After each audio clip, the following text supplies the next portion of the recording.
Olá! Hoje nós vamos começar uma série de 3 vídeos falando sobre a Guerra do Paraguai.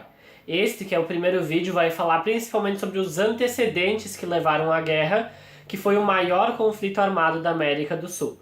Mas antes de começar, a gente tem que deixar bem claro que mesmo décadas depois de concluída, a Guerra do Paraguai ainda é um tabu muito grande na história de todos os países que participaram.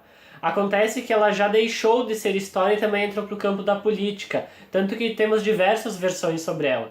Para ter uma ideia, no Brasil, no início do Império e até no final do Império, até 1889, a Guerra do Paraguai era um motivo de orgulho, haviam se construído várias homenagens, o Templo da Vitória, enfim. Com a proclamação da República, ela não foi desprestigiada, mas ela foi completamente esquecida, pois a República não via mais motivo para ficar se orgulhando dos feitos do Império.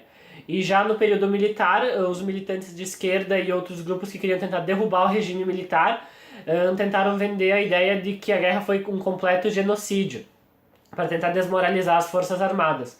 E por isso hoje se juntam essas 3 fontes.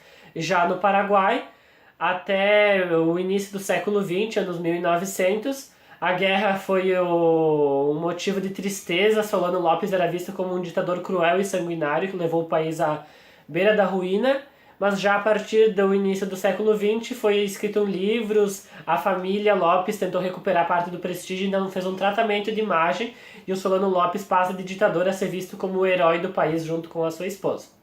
Então agora vamos para os principais antecedentes da Guerra do Paraguai.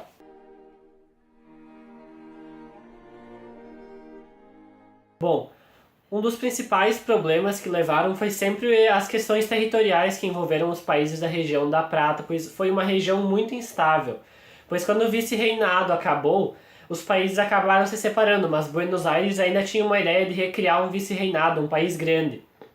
Por isso, sempre que podia, tentava sufocar o Paraguai para que ele não conseguisse se desenvolver e perdesse a sua independência.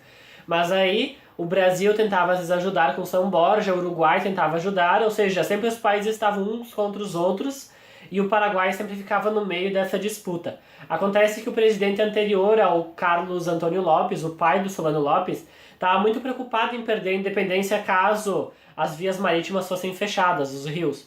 Então ele teve a ideia de ele mesmo isolar o país do mundo para tentar manter a independência. Se por um lado manteve a independência, o país entrou numa pobreza enorme, pois ele não tinha mais acesso a nada do que vinha de fora e o país praticamente faliu.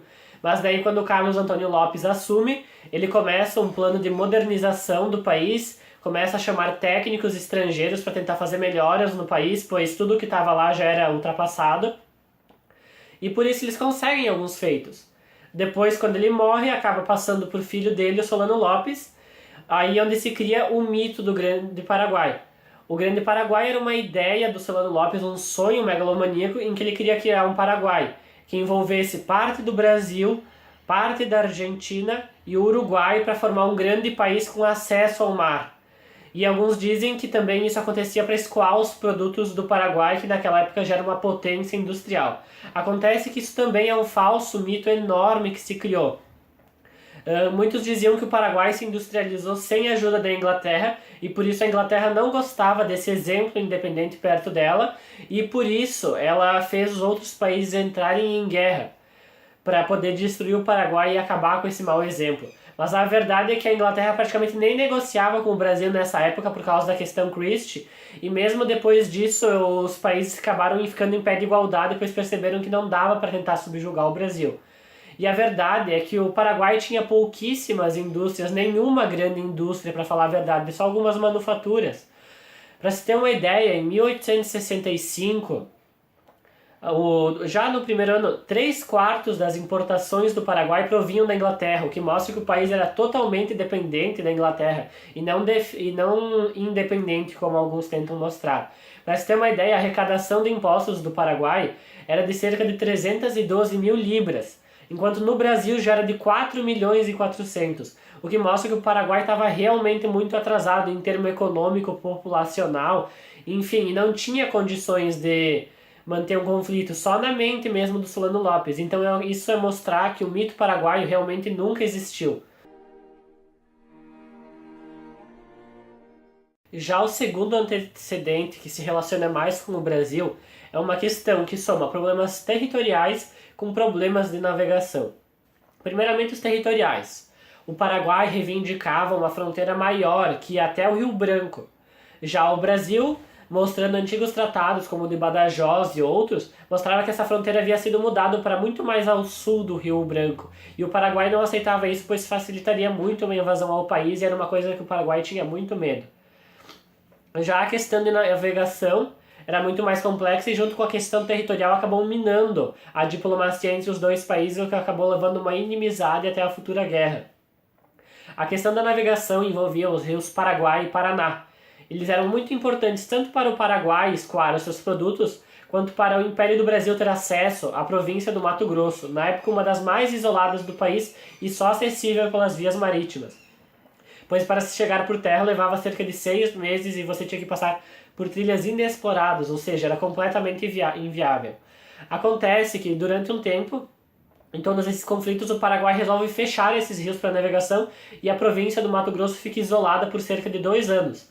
O Império fica extremamente preocupado, pois perdeu a comunicação com uma província muito importante da região, e por isso manda a frota imperial, mas que em nenhum momento deveria atacar o Paraguai para tentar convencer Solano a abrir os portos. O que acaba acontecendo e os rios são novamente abertos à navegação. Só que Solano percebe que sempre que ele tentar tomar alguma medida, alguém mais forte vai vir e intervir. Por isso ele resolve fortalecer o exército através de técnicos estrangeiros, compra de armas, compras de navios, enfim, também com muito apoio da Inglaterra, para tentar manter a hegemonia na região. Por isso que quando ele percebe que ele acredita que seja a chance dele de um ataque surpresa, ele acaba tomando um vapor, o Marquês de Olinda, que trazia o governador do estado do Mato Grosso, e algum tempo depois ele já acaba invadindo a província do Mato Grosso antecipadamente. Assim, ele não consegue receber alguns navios que ele tinha encomendado e que talvez poderiam ter virado o rumo da guerra, o que mostra como o país era dependente do exterior.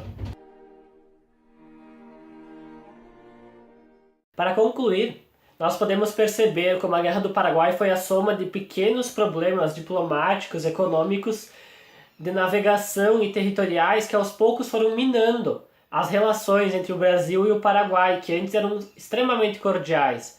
E até que em determinado ponto, o ditador Solano Lopes, achando que tinha condições de pegar o Brasil de surpresa e forçar um tratado, talvez até conquistando novos territórios, se enganou, tanto que ele acabou gerando inimizade tanto com a Argentina por ter invadido seu território e o Uruguai também por tentar invadir, e ele acabou colocando 3 países contra ele mesmo.